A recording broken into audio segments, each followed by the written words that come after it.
Mom, the baby of that lady is crying in a coin locker. In the middle of my brother's wedding, my daughter pointed at the bride and shouted this. The entire room erupted in murmurs. After all, my brother and his wife weren't supposed to have a baby yet. And a coin locker. But my 5-year-old daughter had a mysterious power. However, the bride, unaware of this, turned pale, the guests became angry, and the room filled with voices accusing us of poor parenting. Even worse, our relatives stood up with fearful expressions and left the venue. Thus, my daughter caused the wedding to descend into chaos. But soon after, a more terrifying truth came to light. I got married at 25 and gave birth at 27. My husband said, "She looks just like Nancy. She's so cute." He hugged our newborn daughter, Emma, in the delivery room. Now she's 5. We noticed she had a strange ability when she was about 3. For example, one time when my mother was on the phone, my daughter suddenly said, Grandma, you're talking to a fake uncle. Uncle referred to my brother. I had my mother put the call on hold and asked her who she was talking to and about what. It turned out she was almost the victim of an impersonation scam. When we praised our daughter, she proudly put her hands on her hips and said, The person behind told me.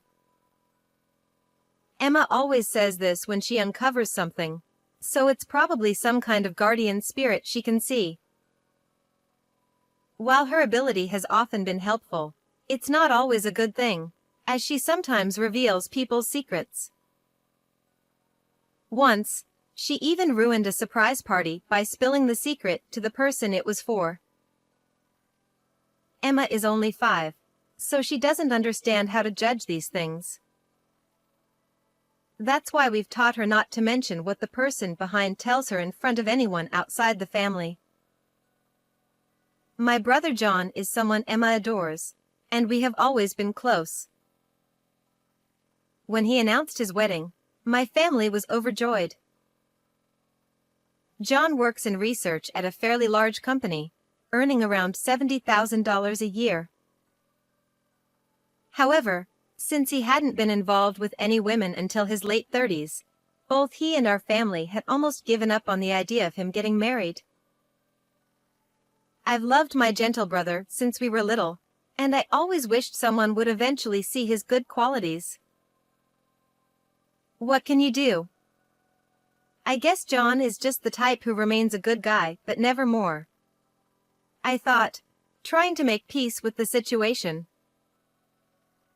But when a woman finally agreed to marry him, our whole family welcomed her with open arms. The woman, Amy, is 34, 4 years younger than my brother, and apparently, she was the one who asked him out.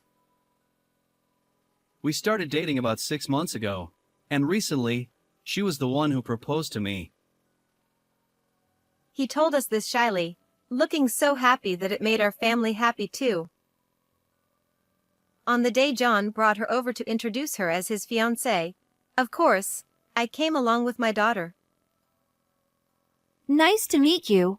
I'm Amy. Thank you for having me. As she bowed her head in greeting, Emma murmured happily, The baby is coming too.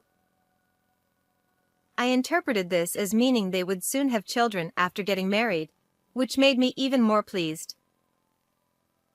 It was unusual for Emma to talk about the future, as she usually predicted things that were hidden in the present. Still, I didn't think much of it.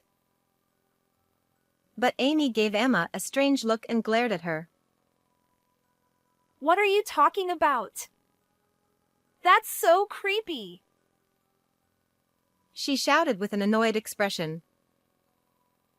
Emma, it's okay. Amy is probably just surprised. I comforted my daughter, who looked scared and on the verge of tears from Amy's harsh reaction. Not everyone believed in Emma's abilities, and some, like Amy, found them unsettling. That might be the normal reaction.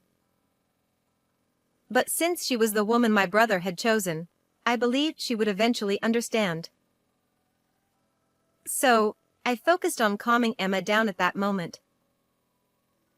She probably just associated marriage with having a baby. It's just something a child would say, so don't worry about it, Amy. Even so, it was the first time someone had reacted so strongly. Something feels off, I thought, but Amy otherwise seemed polite and kind, so I tried not to let it bother me. However, on the day of the wedding, something unexpected happened. The ceremony was solemn, with both families gathered together, and everything proceeded smoothly up to a certain point. The vows were exchanged, and the ceremony was approaching its finale when suddenly, Emma stood up. My husband and I hurriedly tried to get her to sit down quietly, but she suddenly ran forward and pointed at the bride. The baby of this lady is crying in a coin locker. When I looked at Amy, who was at the end of Emma's gaze, she had gone pale and was muttering something under her breath. Since I was near the bride's seat, trying to stop Emma, I barely caught her saying things like, How did she know? and, What the hell is that kid? seeing her panicked reaction, I realized that Emma had hit the mark. But only a few of us, including myself, understood this. Amy quickly raised her head and glared at Emma. Stop saying nonsense. What baby? Just because you're a child doesn't mean you can ruin my wedding. The bride's outburst seemed to convince her relatives to side with her. It wasn't surprising since, to those unaware of Emma's mysterious ability, it would seem like she had suddenly blurted out something absurd. However, hearing murmurs like, "What terrible manners!" from the bride's side made my chest tighten with pain. But she's telling the truth. And as I looked around, I noticed that our relatives also had terrifying expressions, which only made me shrink back even more.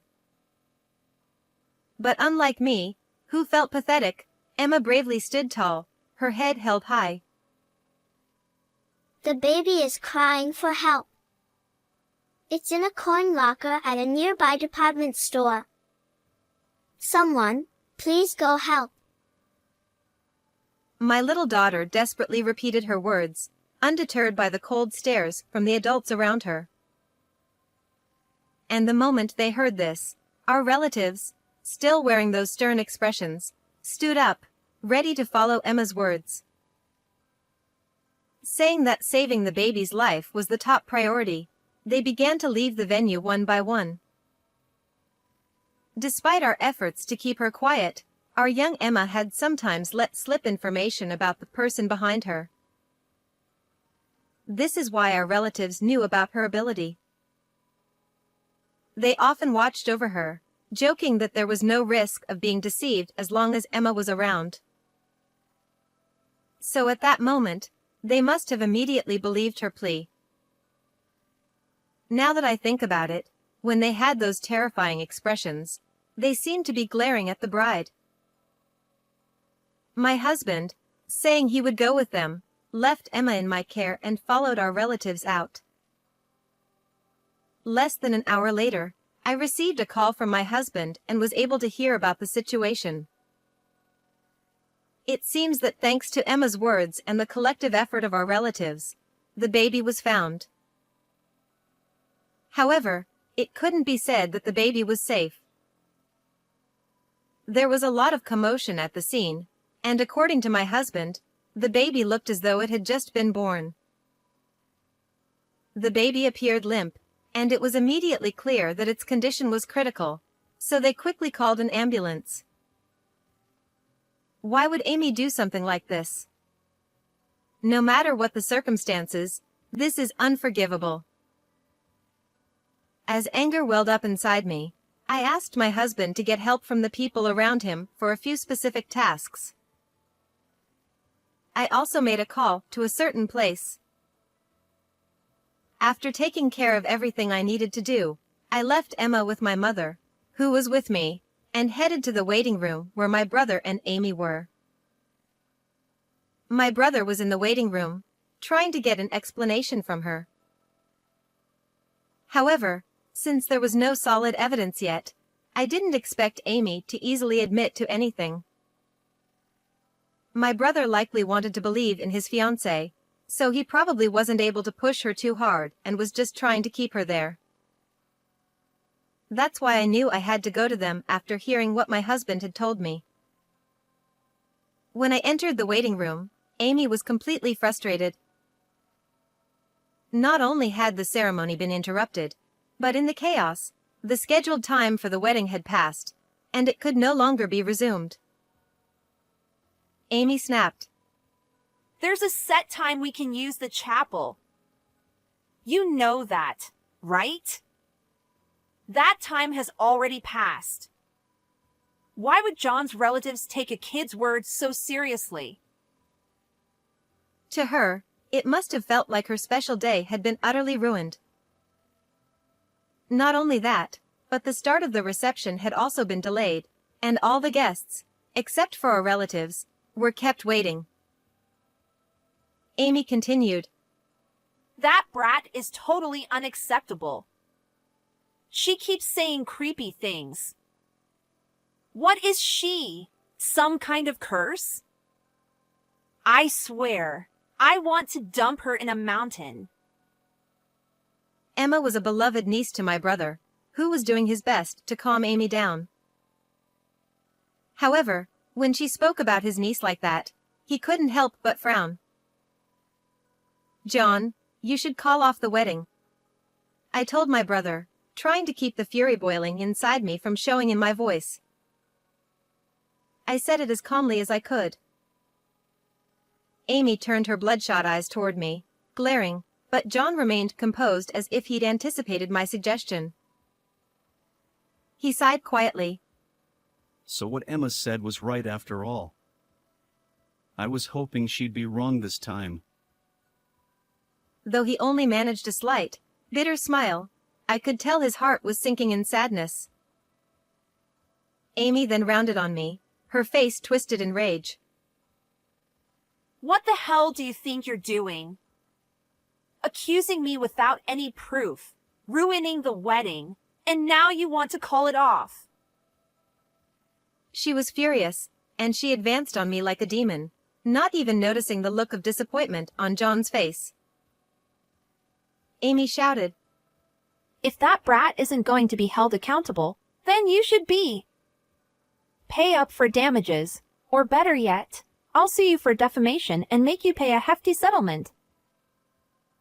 Amy's loud voice echoed through the room, and I had to resist the urge to cover my ears. So you said there's no proof, huh? But Emma was right, wasn't she? A baby was actually found. Do you understand what that means? Amy scoffed. And so what? Some random kid was found somewhere. What does that have to do with me? It has everything to do with you. A DNA test will easily reveal who the mother is, and when it does, it'll be undeniable proof that you have a secret child. There's no way out of this. As soon as I said that, it occurred to me that there was a small possibility that the baby might not be her secret child. John, I don't think so, but is there any chance that baby is yours? I asked just to be sure, although it seemed impossible since they'd only been dating for 6 months. John replied firmly, Absolutely not. The timing doesn't match up. His unwavering response caused Amy to scowl in frustration. If John had acted like a normal man and made a move, we could have raised the child as our own. But now, it's all ruined because you're so slow. Her absurd attempt to shift the blame made me sigh deeply in exasperation. So, who is the father? Amy hesitated before replying. It's a child from a previous boyfriend, but I don't know which one. Her answer left both my brother and me speechless. That meant there were multiple possible fathers, which was shocking. How many people had she been seeing at once? Having a child with an unknown father was entirely her own reckless doing, and trying to blame John was utterly misplaced. If I'd known she was this kind of woman, I would never have considered marriage. No, I should be thankful I found out before the wedding ended. The marriage hasn't been registered yet. I'm going to call it off. John heaved a deep sigh before making his decision, and Amy looked at him like she was the victim. Amy then whined, I specifically chose the guy with the most money. What about my future plans? How are you going to fix this? During the formal meeting, she had declared how much she loved John more than anyone else. But hearing her lament now made it clear that was a complete lie. She was only trying to marry him for his high salary. Amy continued to rant. Getting pregnant ruined everything. I finally caught an elite, and now to find out I'm carrying someone else's baby? This is just bad luck. According to the story she confessed to, playing the role of the tragic heroine, Amy realized she was pregnant quite late. It was a combination of factors. She had irregular periods, experienced very mild morning sickness, and her belly didn't show much. All of these things contributed to her delayed awareness. Amy had tried to pretend the pregnancy didn't exist, but by the time she visited an obstetrician, she had already passed 22 weeks, which was too late for that option.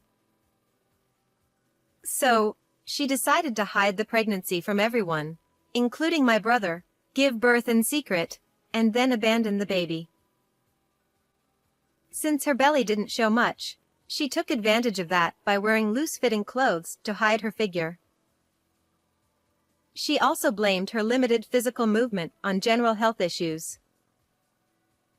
No one suspected that she was pregnant, so they didn't question her behavior. Amy complained, John's desire to have the wedding around this time was just bad luck for me. But if I objected without a reason, it would have seemed suspicious. What concerned her most during the wedding preparations was whether the waistline of her dress would fit on the day of the ceremony. With her due date so close, she couldn't predict whether she'd give birth before or after the wedding. Well, usually, people avoid scheduling weddings in the final month of pregnancy. Amy responded, Exactly. But how could I possibly say I was pregnant? So, I had no choice but to pick a dress that could accommodate any changes in my size. As she spoke, she showed off her wedding dress with an adjustable waistline. My husband added, So, the story about gaining weight but planning to diet because your size might change was a lie too. And so was the business trip excuse. According to my brother, Amy claimed she had an urgent overseas business trip from the previous week until the morning of the wedding, which is why they hadn't seen each other. But she was probably in the hospital for the birth, not abroad. Amy said, I was so nervous that the baby might be born right in the middle of the ceremony. Her priorities were completely misplaced as she casually mentioned that the baby was born just a week before the wedding and that she had been discharged from the hospital only the day before. Amy laughed and said, I wanted to get rid of the baby as quickly as possible, so I didn't even bring it home. I went straight from the locker to the wedding venue. Just barely made it in time. Her casual attitude was shocking. Amy continued. But I left the baby in a locker where lots of people pass by. Someone would have heard it crying and taken care of it. The area has good air conditioning, so it's fine. By saying it's fine, she was trying to claim that she hadn't done anything dangerous. What are you talking about? Did you really think everything would work out that smoothly? In reality, the baby's cries were mostly drowned out by the noise in the department store. Even those who heard the cries assumed it was just someone else's child. If Emma hadn't insisted on searching for the baby, it might have been in serious danger, as evidenced by the fact that it was rushed to the hospital by ambulance. Abandoning a newborn like that is beyond unacceptable. Even if you couldn't raise the child, you should have at least taken it to a facility. Amy shrugged and said, What else could I have done? The baby was born just before the wedding. I was in a rush, so it couldn't be helped. Her lack of remorse was infuriating. My brother was just as stunned, realizing what kind of person he had almost married. Let me make this clear. What you did could lead to criminal charges. Do you understand that? Amy's eyes widened in surprise, and she began to panic, looking around anxiously. There's no evidence. You said earlier that they could easily find out I'm the mother, but the police can't prove I was the one who left the baby in the locker. She wiped the sweat from her forehead and confidently said this, believing she was in the clear. You really don't think things through, do you? Did you even check if there were security cameras in the area? The locker area was fully covered by security cameras, something I had already taken steps to verify. After hearing about the baby's discovery, I asked my husband to request the store staff to review the footage.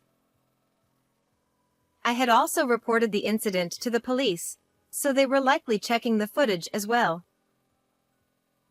Additionally, I had sent my husband a photo of John and Amy together. A celebratory picture my brother had taken during their pre-wedding photo shoot. Never imagining it would be used to identify someone on security footage. With my husband likely showing that photo to the store staff or the police, it was only a matter of time before they reached Amy. As I explained all of this, Amy's face turned paler with each passing moment, and by the time I finished, she had collapsed onto the floor, her face as white as a sheet. No! That's not possible. They can't know. You're bluffing, right? They can't arrest me. She muttered in disbelief, struggling to accept reality. But when the police arrived shortly after, she suddenly became violent, resisting arrest. No! Let go of me. It's not my fault. It's all because of that brat and those people. My brother, his face blank with shock, watched her struggle, the extent of his devastation clear to see. I turned back to Amy. You mentioned that you haven't officially registered the marriage, right? Legally, you're still just his fiancée, not his wife. But you'll still have to pay compensation. Compensation? Amy stammered. My brother will decide the amount, but will definitely recover the costs of the wedding and the reception. This marriage you were so keen on has turned into a huge loss for you, but we won't go easy on you. Upon hearing this, Amy's face fell into despair, and she finally gave up resisting as she was taken away. After that, of course, the wedding reception was cancelled, and all the monetary gifts were returned. The expenses incurred were, as declared, billed to Amy in the form of compensation. However, since she was behind bars and unable to pay immediately, her parents had to cover the costs. The amount exceeded $40,000, but her parents insisted that she would repay every cent once she was released. Even though they were her parents, it was clear they would be strict in making her pay it back, especially since Amy's father, who had always seemed mild-mannered, was so furious that it was intimidating to witness. Fortunately, the baby survived and, after being safely discharged from the hospital, was taken in by Amy's parents. It seems the child is now growing up healthy and strong. As for my brother, he was down for a while after everything that happened, but recently he's found someone new, and they seem to have a great relationship. My daughter said, The person behind Uncle says they're a perfect match. When he introduced the new woman to Emma, my daughter happily shared this with us. His new fiancée has embraced Emma's unique abilities, and both my brother and I, as well as Emma, are filled with excitement and hope for the future. How did you enjoy this story? Please don't forget to subscribe to the channel. I'll see you in the next video.